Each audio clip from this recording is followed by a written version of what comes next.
So this is your relationship to the suffering experience. Okay. Yeah, pathos translates really to passion, right? So people think passion, like something I really want to do, but passion at the root of its word means suffering, right? That's the difference between wanting something, because you want things, and be willing to suffering for something. That is the definition of discipline and passion. Passion, right there. Is you want something, but as soon as the suffering starts, I didn't want it that bad. But if you're fucking passionate about something, you enjoy the suffering. You embrace the suffering. You accept it as part of because you want that, or it's, it means that much to you. I should say meaning rather than wanting, right? Because desire versus intrinsic But once again, value. it's like Buddhism, like acceptance of suffering, or like Navy SEALs, like embrace the suck. Embrace Either the way, suck, yeah. You know what I mean? Acceptance of suffering for what my mission is going to be. The obstacle is the way.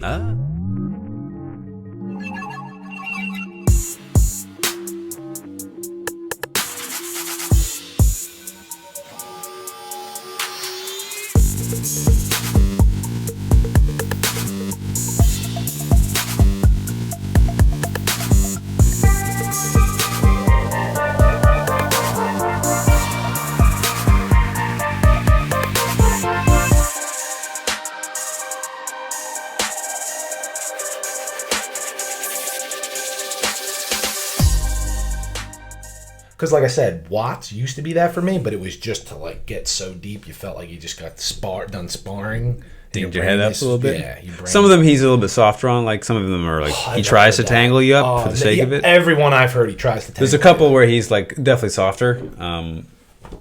Like the earlier years. No, there's like specific lectures, I guess, that based on the topic. I was going to say the topic or the audience. Because a lot of the topics, the ones you hear, are like Zen Buddhism. That's the Zen ones, where he's trying to put you in a pretzel to show you that life is a pretzel that never ends. The pretzel is the pretzel. Yeah, it's a pretzel within a pretzel. Right, like an orange is orange, a pretzel is a pretzel. Like there's nothing else that's a pretzel shape. Pretzel is the pretzelness as the pretzel. Yep. That's the Zen koan. Sounds about right. And the best part is when he lures you into deep water and he gives you something that you think you're going to understand, and then he fucking ropes you back, and then he just drowns you. Like the first time you heard the desire to desire one, that was yeah. And you're like, what? You're like, oh, you're like high, and you're like, listen. He's like, this is simple. Yeah. High and not ready. Not ready for this type of initiation. High and super attached to your ego. Dude. It's floating in it. Wait, I do want this. Wait, what? I don't not want But he lures you in. He's like, okay, so all suffering is desire. So all you got to do is not desire. But then you realize desiring not to desire is desire, and you're fucked again. Well, that's what like I've realized is like the main point of like a mantra or yantra or like even like just meditation is like the people they say like even in yoga it outlines it like the very last like samadhi like the final limb of yoga. When you learn meditation, you're learning like focus on the breath, right? Just on the breathing, right? But you're only focusing on the breath so you can let go of the breath. If that makes sense, because if you can only focus on one thing at one time. That's the point. Whether you believe it or not, you can have multiple things in your head, but any given single moment, you're only focused on one thing. Right. So focusing on the breath, and now I'm focusing. Everything else is cluttering. Now I just got one thing to let go of. In samadhi, you're not even control the breath. You're just letting the breath go, which most people don't get to. But that's what I was gonna say. That's advanced. You get to that. Yeah. That's not the same thing with like a yantra. Like you look at that spot, you're looking at that spot so you can see this stuff, right? To not stare. Exactly, right. Staring to not stare. Which is the like it happens Thinking like to not think. Yeah, and like that moment. I mean, you've both experienced this moment, but like when you get it or it happens, it's like it's a simultaneous like occurrence, right? Like you're like achieving and letting go at the same time. Yeah, like you can't have one without the other. Because you're working, but then it's surrender. Yeah, it only happens when at the moment it's ready to happen. Like you can't. Yeah, working harder is not gonna. Exactly right, and you can't like it can't happen before it's ready to happen. Right. And so the work is to go back to your breath or go back to your mantra. And that's just preparation. The work is preparing for that moment to happen. That's what I'm trying to say. Yeah. That's what I'm trying to say. like Abraham Hicks is always saying, which is I like. She's like, you're getting ready to get ready to get ready to get ready, because like you're not. Oh wow. Because it'll just happen when it happens. You can't control when it happens, but you can just I be love prepared that. for it. That's everything. All I'm It's doing just is preparation. just getting ready. Right, but that's everything. You know, like powerlifting. You're just getting ready for that day. Yeah. Whether you get the numbers, not numbers, it's all just preparation. Right, right. And that's cool because that's something like even like Jocko would say. Or something. You can, I can relate to anybody. Relate to you don't need to know be into crystal healing and shit like that to understand that. But it'd be a lot cooler if you did. Welcome back to the Bridge Podcast. I'm Sean Nixon. Jonathan Matthew. How the hell are you feeling today, man? It is nice. How are you feeling? I fucking feel fantastic, Yeah, dude. I'm on a win streak, baby. Oh I'm on a win streak. Man, what was it? 3-6 Mafia, 10 toes down on the ground at all times. 10 toes down. Yeah. I got like 9 toes right now, so it's all good. That's all good. So, speaking of suffering, Speaking of is suffering. physical suffering, and we're going to get into emotional and spiritual suffering today because episode 2, part 2 of our definitions series, we're getting into the pathos, okay? So pathos in Latin is to suffer, okay? So this is your relationship to the suffering experience, okay? Yeah, pathos translates really to passion, right? So people think passion, like something I really want to do, but passion at the root of its word means suffering, right? That's the difference between wanting Wanting something, because you want things. And be willing to suffering for Dude, something. that is the definition of discipline and passion. Passion right there. Is you want something, but as soon as the suffering starts, I didn't want it that bad. But if you're fucking passionate about something, you enjoy the suffering. You embrace the You suffering. accept it as part of because you want that, or it's, it means that much to you. I should say meaning rather than wanting, right? Right. Because desire versus intrinsic But once again, value. it's like Buddhism, like acceptance of suffering, or like Navy SEALs, like embrace the suck. Like Embrace either the way, suck, yeah. you know what I mean? Acceptance of suffering for what my mission is going to be. The obstacle is the way. There you go. Boom.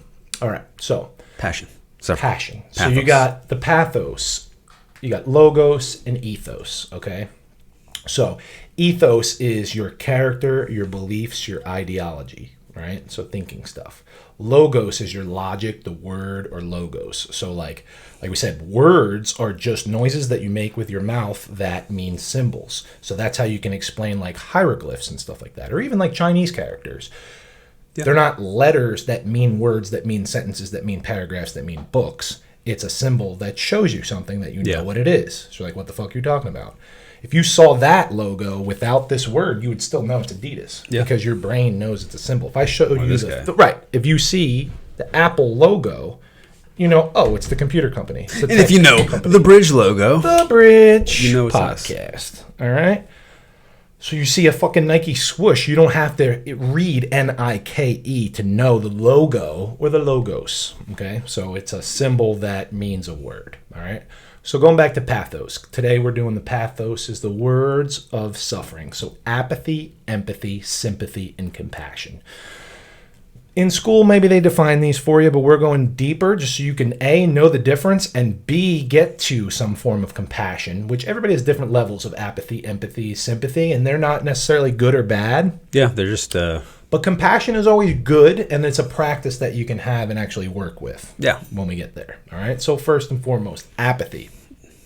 Once again, we know the suffix pathy is suffering, and the prefix a is without. All right. So apathy is without suffering. You're indifferent. You have no feeling, or more importantly, no passion. no passion. Yeah. That's no good. So that's what most people relate to with that feeling, no passion or dispassionate, right? Not a good feeling. It's kind of like despair. Yeah, we emptiness. were talking about how, where does apathy fit into, not fit in, but like how is it connected to depression and even anxiety potentially, and how that relates. And so like, I know you said that you've felt apathy during your depression, and now I have too. Always. Like, that's a big part of mine. Because depression is you're not in the present moment. You're thinking about negative shit from the past.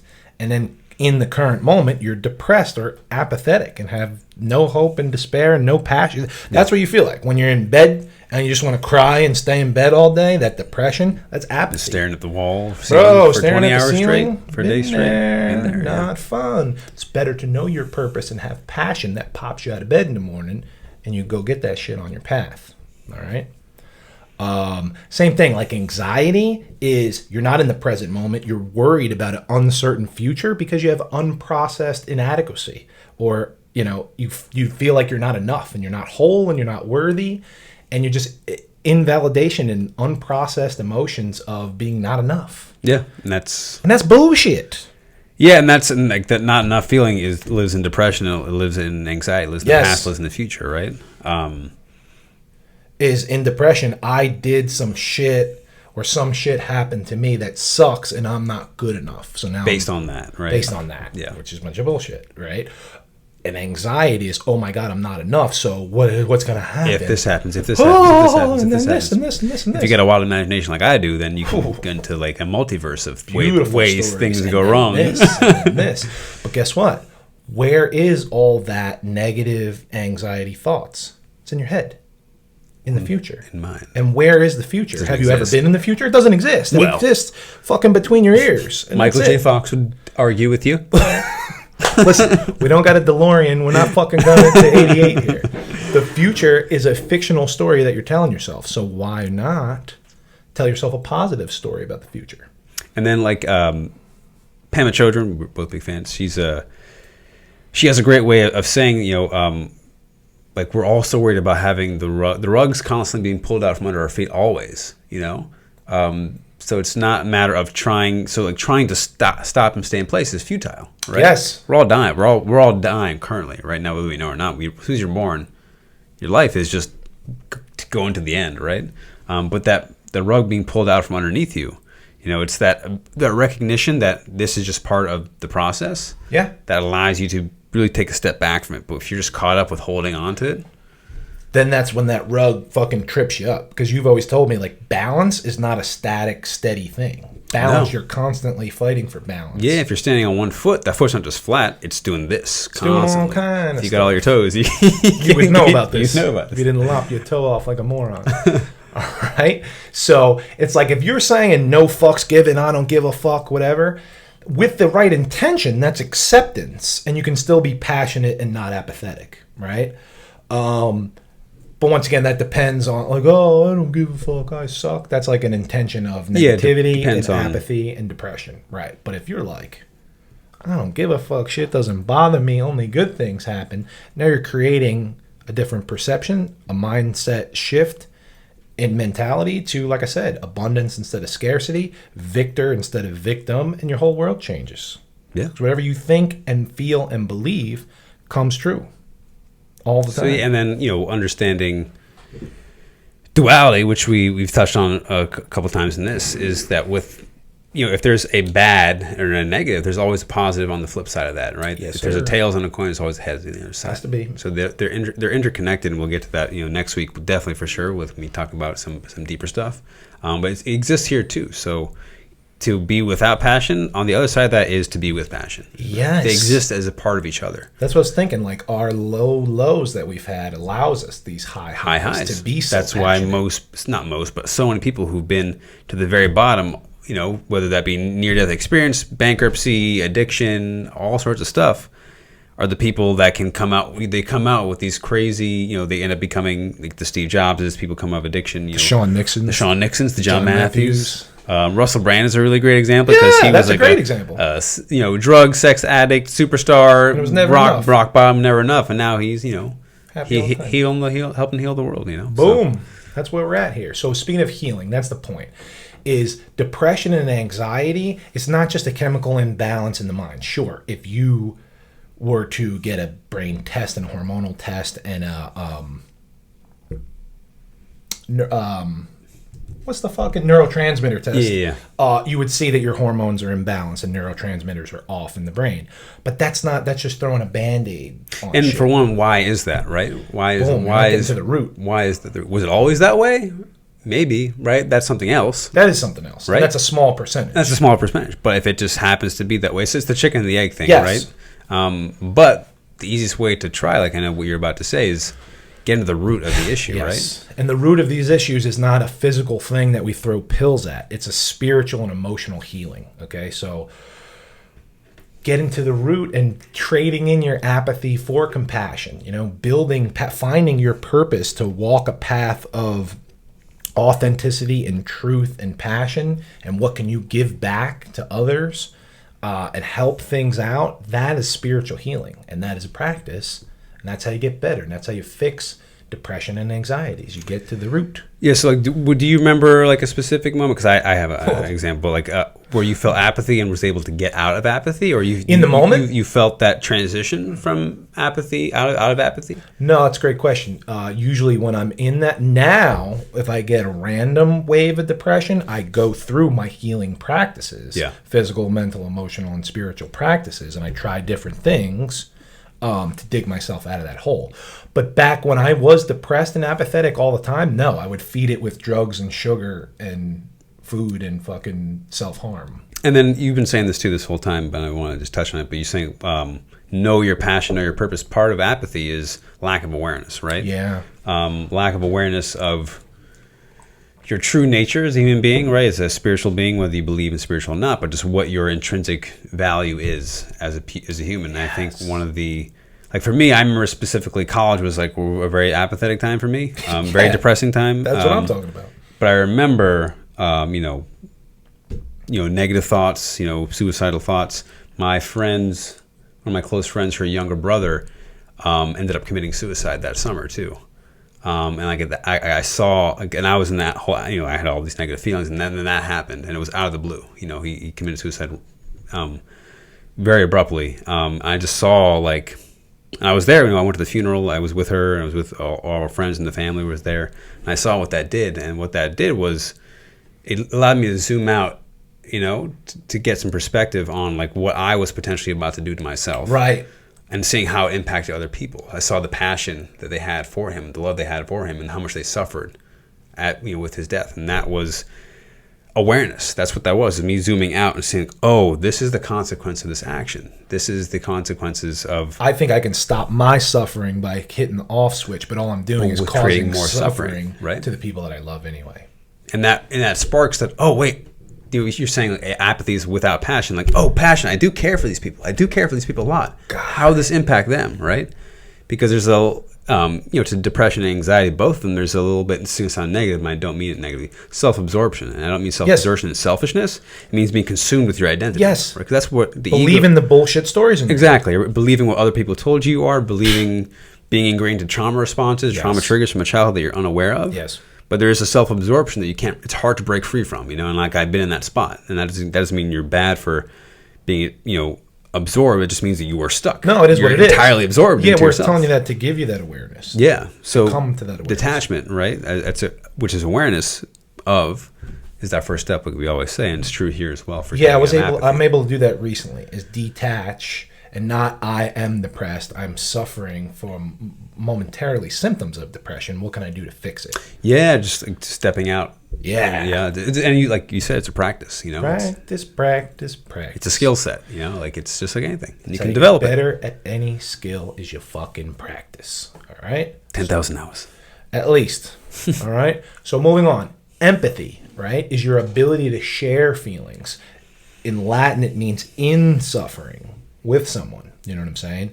To feel others' feelings, feel the same way as someone else in an energy exchange. So you got people out there that are empaths, some aware, some unaware, that are very sensitive to people's energies, right? And they soak everything up, and they'll tell you about it. Like I said, some people are aware of it, and they're wearing it on their sleeve, and some people are magical. It's a lot of females are intuitive empaths. Yeah, they don't even know about it. Yeah. And I'm like, you're magical. And they're soaking up a lot of people's negative feelings. They don't even realize it. Yeah. And they're just always on this emotional roller coaster, not only with dealing with their own shit, which everybody has their own shit, but then feeling other people's feelings, which is scientifically true because you have mirror neurons that reflect the actions and facial expressions of everyone else. That's all part of like human development. Like the same neurons that you learn to mimic patterns are the same, very similar ones that create empathy or start empathy off. The monkey see, monkey do patterns. And that's why, another reason why these fucking masks are bullshit, because people under the age of 3, really under the age of 7 or 8, are reading facial cues and facial expressions to develop empathy and different things. And they get confused when their brain is seeing muzzled people all over the place. But that's a separate story, and that's not where we're going with today. All right? So what we're doing is, empathy can be a practice as well, but some people have sympathy and not empathy, and some people have empathy and not sympathy, or different spectrum of levels of it, degrees of it. And the situation, obviously. And situational. But one's not necessarily good or bad. Me, personally, I don't have too much sympathy where I just have, like, pity for people, but I do have a lot of empathy where I'm like, oh, I know what that feels like. Like, I'm feeling this with you. Yeah. Versus sympathy, which we'll get to, is like pity for someone that you understand, you get it, but you're not feeling the same as they're feeling at that time. So that's the difference. Because a lot of people use those words interchangeably, and they're not the same, and that's what we're here to tell you. There is the distinction. All right? So keep in mind out there, for you empaths, if you know you're an empath, or if you're always on an emotional roller coaster of feeling other people's feelings and having sorrow and suffering with people, be aware of it. You're magical. You're a magical witch that has magical powers. Okay, a warlock. The reason why I'm, in my observation, the reason why it tends to be, a bulk of females that have, like, more intuitive abilities or more empathic, is just because that divine feminine energy. Yeah, I was gonna say they're more magical in general. Just the ability to connect to that is for one, something that men are more disconnected from. So it's not necessarily that women have a higher, just men have way more disconnect. Yeah. You talk about the divine feminine, Kundalini. People talk Kundalini yoga, but Kundalini Shakti, that's like the divine feminine. That's where that spiritual transformation occurs. Plus, they make human life. That's a big part of it too. That's a big part of it. That's fucking magical. I'd like to say that's It's fucking magical. So next time you think you're a big bad alpha male motherfucker, remember you're a protector and a warrior. You were a baby that got popped out of a woman. Of a woman. Yeah. All right. So think about that for a moment. You're a protector and a warrior. And humble yourself for a minute, Chief. And she's your job is to protect her. Please. Protect them. Protect them. But them, her. Please, thank you. And they're magical, and you protect them. So check yourself before you wreck yourself. All right. Facts. Sympathy is feeling pity, like I said, and sorrow for others' misfortunes. Okay, so you're suffering for them, not with them, and feeling the same thing, but you do have an understanding. Okay, so the way we were describing it is the left hemisphere of the brain is like linear logic, math, like logical thinking. Yeah, linear logical thinking is a good way to put it. And the right hemisphere of the brain is creativity and intuition and like more magical shit going on in the right hemisphere of the brain. So sympathy is left brain, where you're like, I understand your situation. Sorrow and pity are logical in this point. Yeah, I feel bad. That's a bad situation. That's a bad situation to be in. That's a bad situation to be in. Empathy is right brain feeling. Yeah. Where you're like, fuck. Yeah. And you're feeling it on the inside with other people. Okay, so that's the difference between empathy and sympathy. Yeah, like a situation where you're the same person but can feel both, right? Because like it's not, like we said, it's not a black and white thing. Like I'm either an empath or I'm not an empath. Right. And if you're not an empath, you're like a shitty person. Like it's not the same thing. Like say, for example, like somebody in California like just died right now. Like, they did. That's really sad. It is sad. And but I don't, it's. I don't feel that at all. But if someone close to me, right in my circle of people, my family, even someone in this building, it's gonna be intense. It's gonna be intense. I'm gonna feel that entirely. So I just felt sympathy and empathy at the same time, right? So I just had a whole bunch of flashes of dead bodies that I've seen right there, and I started feeling it real hard. Yeah.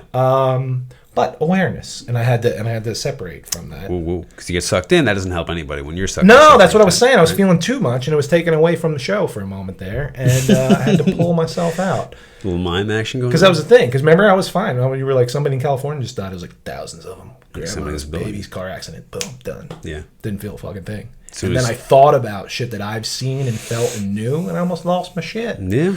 But you take a moment to breathe and detach, and that's when you can have compassion. All right? So we know passion is suffering, right? But now the prefix co is with. So you're suffering with. Ooh, that's heavy duty. It's heavy duty. So compassion and empathy are firing in different parts of the brain, okay? Even though they're similar, empathy, you're feeling stuff, and compassion, you're feeling with them. But compassion, you're compelled to take action to help ease the suffering of others, or at least you're feeling it with them. So everybody's suffering.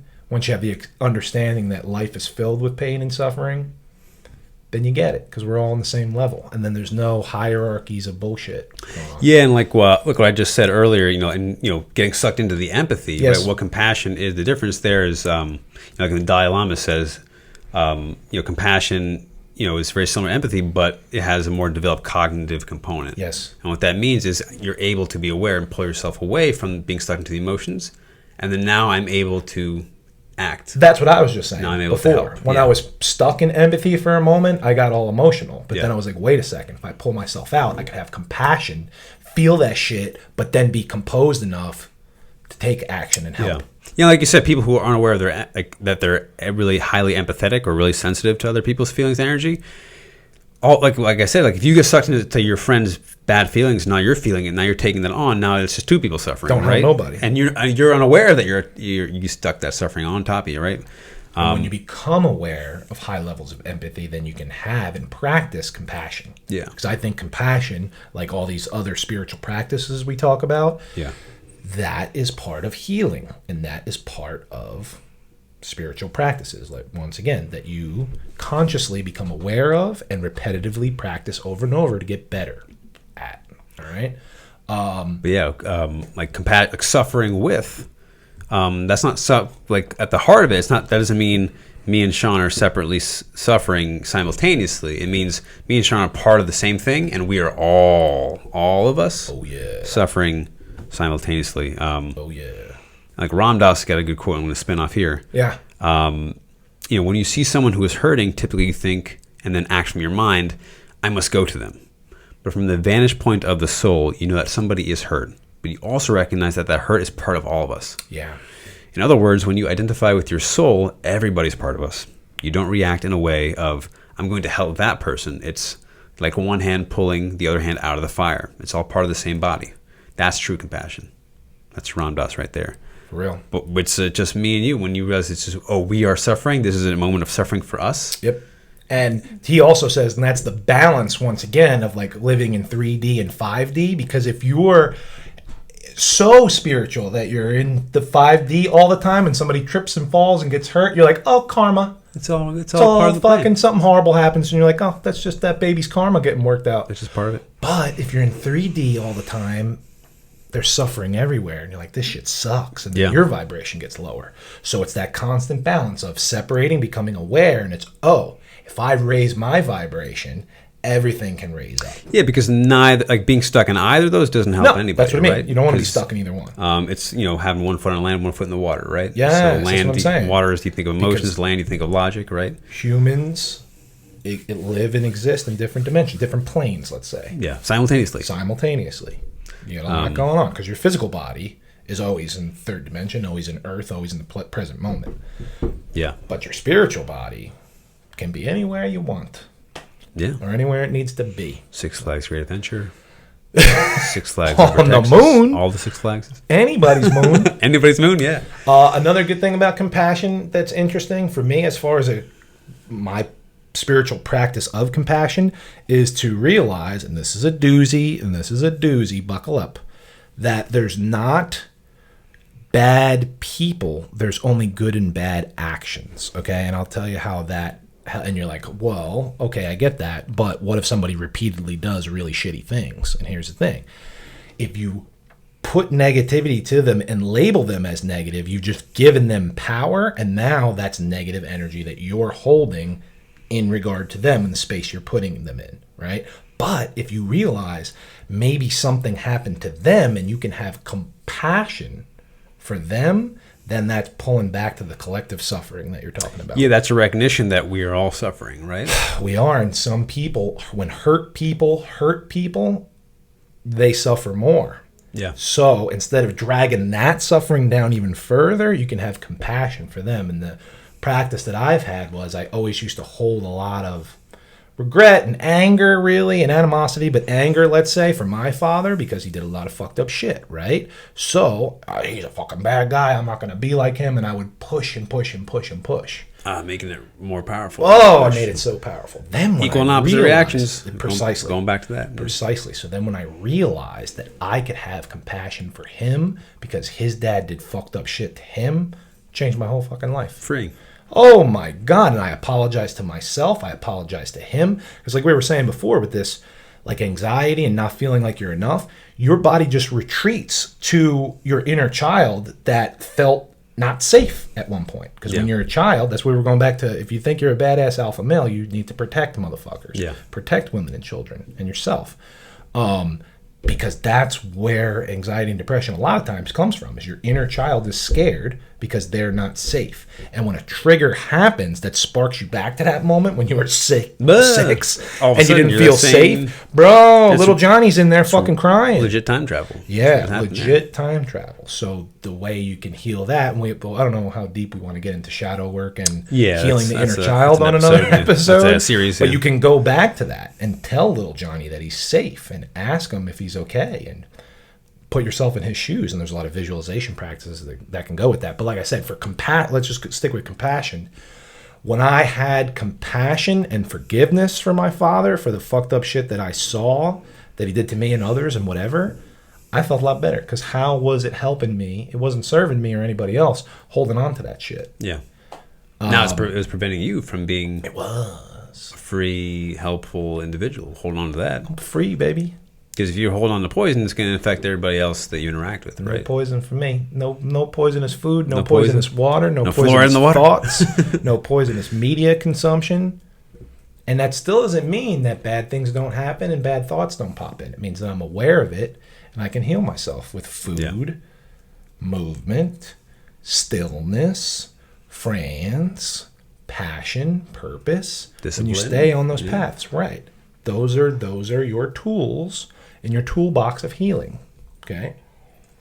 And when you need deeper physical, mental, emotional, spiritual healing, you see a yoga instructor, a physical therapist, a good personal trainer, a Reiki specialist, an energy worker, a healer, a therapist of some sort. Yeah, nutritionist, dietitian, Thank you. all those. And then they say, stop putting poison in yourself.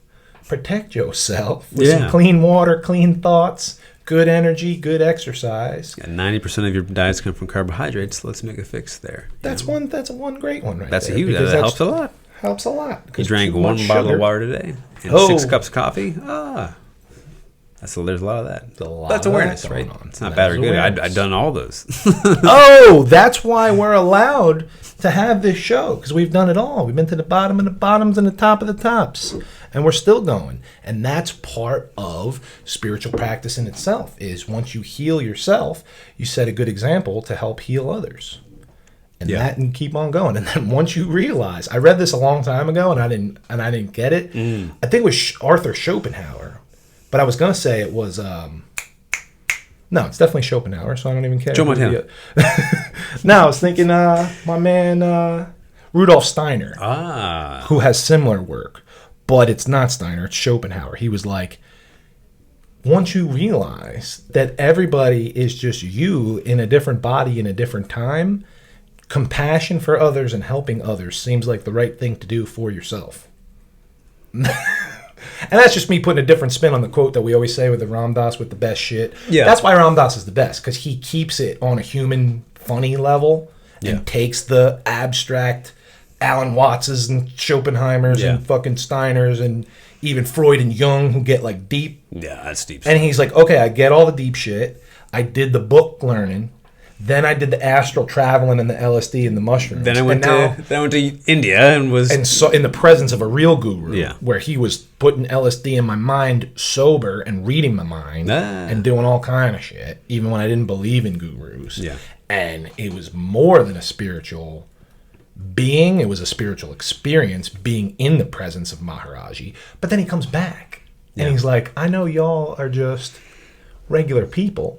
So I'm going to tell some jokes and put it into common language. And I think we're taking all that and putting it into more, I don't even want to say bro language, but like 2021 like human being language. American America, that people can understand, that you can still drink beers, watch UFC, watch football, have hobbies, live in the Matrix, as long as you have an awareness of that that's a game within a game. Yeah. And other people, the media, politicians, whomever, are playing fear games, and you don't have to take part in those games. Yeah. You don't. And same thing with school. You should go to school and learn things. Just don't think it's the end all be all of learning, and don't take it as an indoctrination.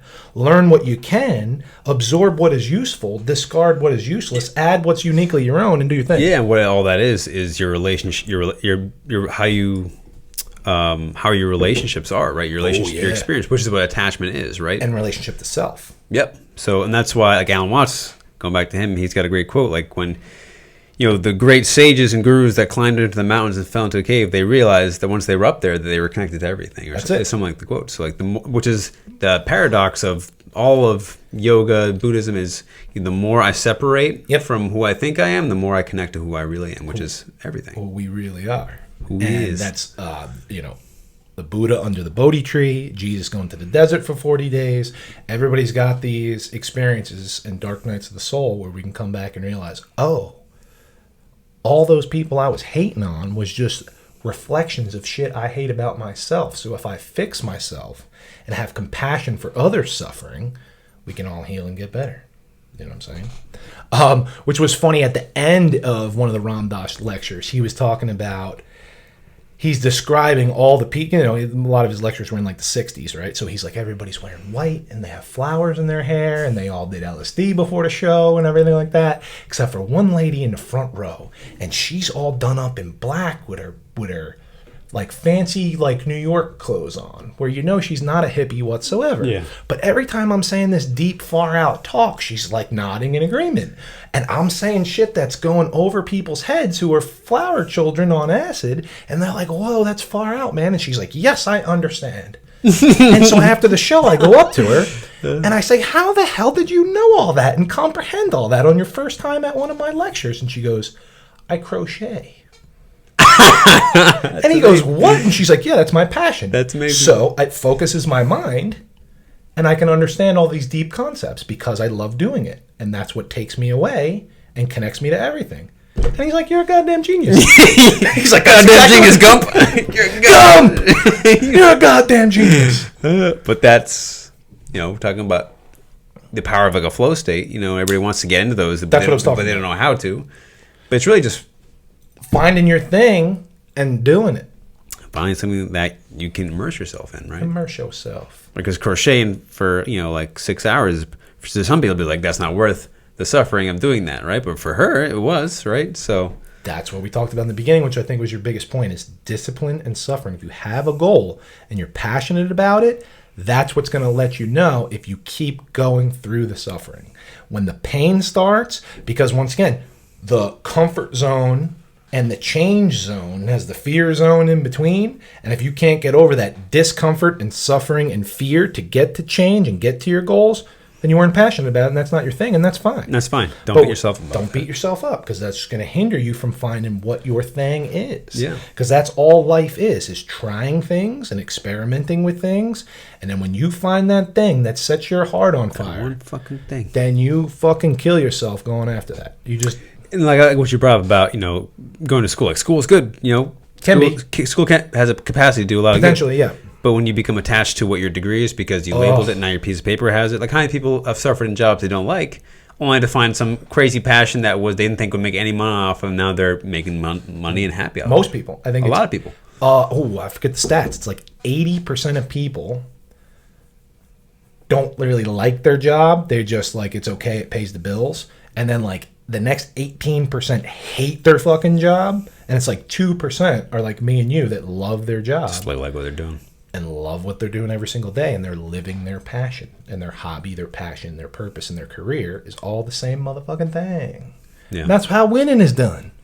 That's great. That's how we win, baby. You trade in your guilt for gratitude, and you know that your love for what you're doing is greater than the fear that negative voices in your head or outside circumstances are putting on you. As long as you know love is greater than fear, you're winning. Yeah, and then the last thing to touch on compassion is that of all these four, that's what we were getting to. Develop a strong practice of compassion. The only way to develop practice is to be in the presence of suffering, right? You can't learn compassion without having experienced suffering or being in the presence of others who are suffering. That's right? it. So if you turn away from it because it makes you uncomfortable, you can't do. You're helpless to help now, right? And you get to choose that. You don't get to choose no suffering. Yeah. You get to choose what's suffering. That's the thing. Once you realize suffering is inevitable and it's a part of life, and pain is always coming, and fear is always coming, and negativity is always coming, it's up to you to alchemize that and choose which path of suffering you're going to take. Because as long as there's passion at the end of that tunnel, it's going to keep you going. Yeah. And then know that everybody else is suffering too. That's what compassion is. Suffering with everybody else. Yeah. And that was another Ram Dass thing. He's like, well, I have my N equals 1 study of the human experience, and if you know, it's not me, it's we, and it's all of us. He goes, well, I'm just going to talk about my experience because that's what I'm closest to. But we all in this together. And then that's why there you got the fear and divide and conquer nonsense, because we are stronger together when we realize that we are nature, we are connected, we are together, we need each other, we support and help each other.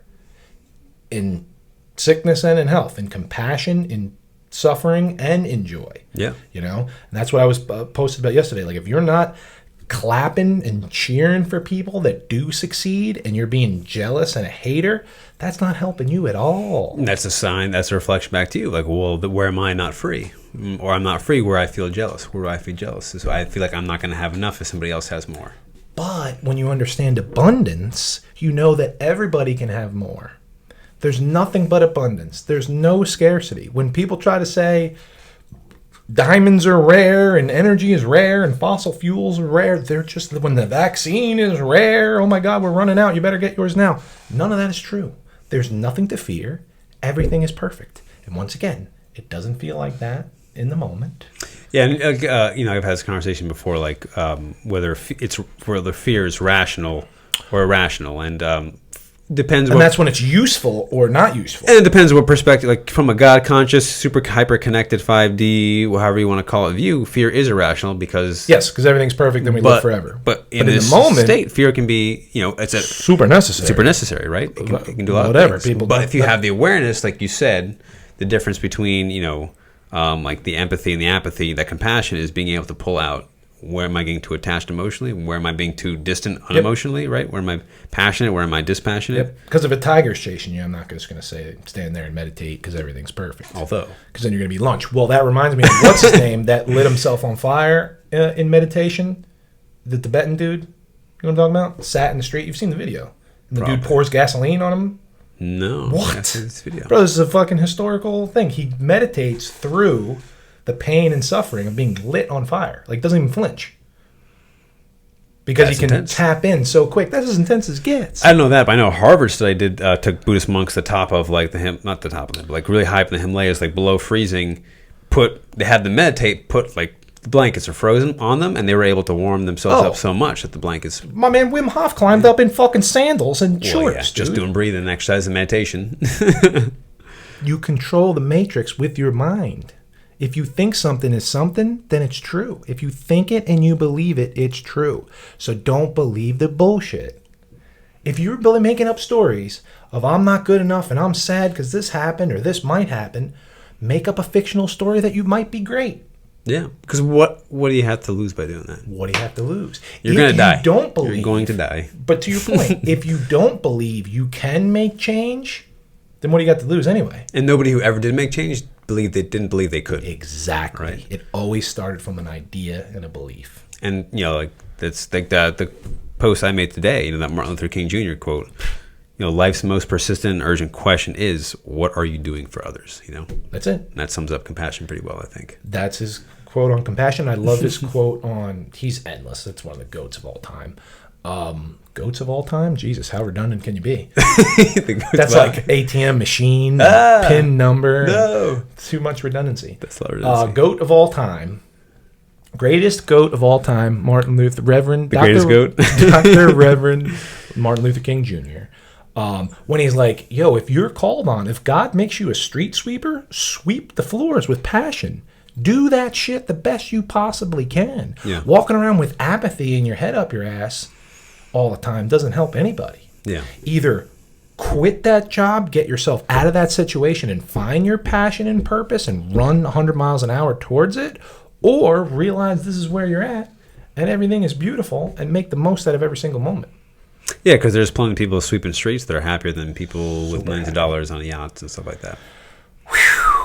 People don't believe it. People don't believe it. But you are the only one responsible for your happiness. Yeah. The only one. Not the government, not the TV, not your mom, not your girlfriend, not your boyfriend, not your fucking dog. Nobody. You are only responsible for your health and happiness. That's it. There you go. Outside circumstances are never going to continue to happen. But your reaction to them, when you have physical, mental, emotional, and spiritual practices, everything you practice, you can get better at. So that is observing and not absorbing negative energy and transmuting and alchemizing negative situations into positive energy. Yeah. Love it. Yeah.